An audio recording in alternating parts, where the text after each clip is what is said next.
Hi, Cherry. I have something to tell you about yesterday. Do you have time to talk right now? Thank you for having us yesterday. Sure, I have time. What's the matter? Is something wrong? I was a bit shocked yesterday. You can't even cut fish properly. Huh? You're right. I'm not that good at cutting fish. Also, you didn't know the names of all the dishes. To be honest, I was really shocked. I think one of the reasons why I don't know the names of those dishes might be because I was born and raised in a different state. You're right, it was the first time I heard of those dishes. Thank you for teaching me. I appreciate it. I know, right? But, you know what? This is a problem. Huh? With that level of knowledge, I don't think you're suited to be my son's wife. I don't think you're suited to be his wife. You're not good at cooking. That's a huge problem. Yes, you're right. I will make an effort to be better at cooking. I'm not talking about being laid back and taking it easy. With this, I don't approve of you as my daughter-in-law. But That's why I thought of an idea. During the weekends, you should come to our house and learn how to cook. what? During the weekends? That's right. You should come every week without fail, because I will teach you how to cook. If you attend a cooking class, it will cost a lot of money. You should be thankful to me, because I'm offering to teach you. Thank you, but to be honest, I don't think it's possible to go every single week. What are you saying? I'm making time for you, and you're declining my offer? But realistically speaking, since my husband and I are both working, and we come home late in the evenings on weekdays, I have to clean the house and do other housework on the weekends. That's why I can't make time for that every single week. That's not the problem. What you can contribute is just to make time for the cooking lesson, right?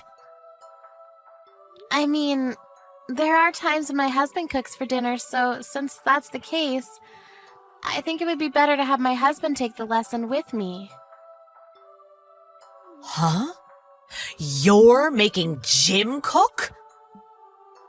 Yes, he cooks sometimes, because there's days when I'm busier at work than him. So Jim cooks dinner for us during those busy days.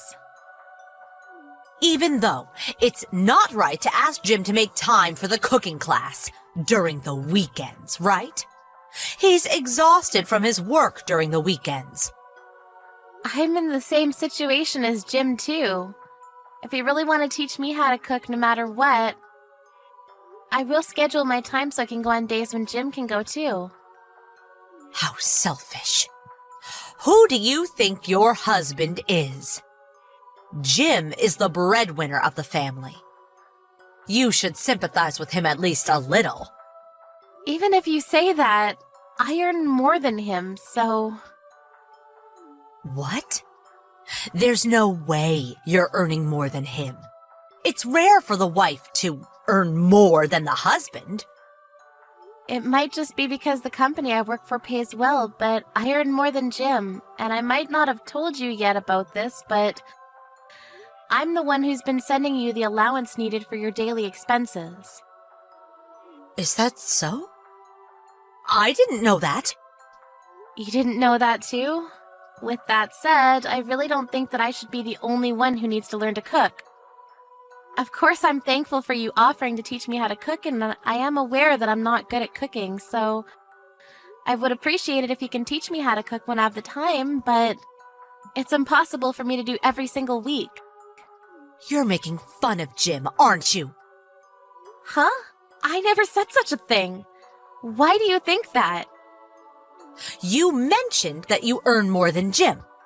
All I hear from that statement is that you're making fun of him. You should quit this instant. Huh? Quit? Please stop saying such nonsense. If you don't quit your job, you can't have a child, right? That's not really the problem. Jim and I are saving money, so we're thinking that it might not be the right time yet to have kids. It doesn't seem that way to me, though. I'll call your workplace. What? What are you saying? I will tell them that. As a wife, you don't know how to cook, so I can't let you keep on working. Hey, please wait for a second. You don't know the telephone number of the company I work for, right? I know the number, because I received it as an emergency number. I'll go call them right away.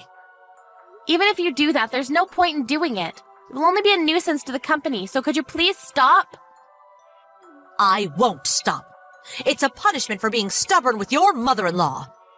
You should suffer. You should reflect a little.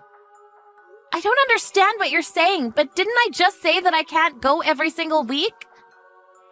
Shut up. You're making fun of Jim and me. I won't forgive you for that. I will make you pay for this. If you do that, you're going to be the one who'll be in trouble, you know. I already called them. I also told them about all the bad things you said about us. Because of that, you will have a hard time at the office, right? You should hurry and quit your job. You're right, my colleague was the one who talked to you on the phone. I apologized to her for the inconvenience, even though she was busy. You made me apologize for something I didn't do. Huh? It seems like she completely thinks that my mother-in-law is crazy. Why am I the one who is crazy? No one in their right mind would call the workplace of their daughter-in-law to ask them if the company is going to fire her, you know. I'll be finishing work now because I can't concentrate on my work if you keep on doing this to me. You should just quit your job. You can't even make a child. If you can't make a child in 3 years, I will ask you to leave. Huh? Then why are you still here? What do you mean? I heard from my father-in-law that it took you 5 years before you gave birth to Jim. How did you know that? Despite that, you tell me to have a child in 3 years? Don't you think you're in the wrong? As for today's conversation, I'll ask Jim to tell his father. Also, if you keep on treating me like this, I think I'll have no choice but to stop visiting your house. Why? I need to teach you how to cook, so you should come, or else. I was planning to go, but I never thought you would call my company and make a fuss. Also, I contacted Jim earlier. He said he'll go learn how to cook with me when he can make time, you know. Is that so? Jim will come too? Yes. He said that your cooking is always delicious, so he said that he wants to learn your cooking techniques if he can, but never has he ever thought that this is your true colors. It's just a misunderstanding, isn't it? Whatever. Just come here and bring Jim with you. I'll teach you how to cook. No thanks, we're fine now. Jim and I decided to distance ourselves from you. Why? What do you mean, distance yourselves from me? You told me to leave if I can't make a child within 3 years, right?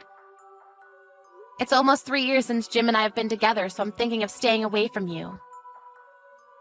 Of course you can't do that. What is Jim saying? Jim is also furious right now. He said it was unbelievable that you even called my office just to say that.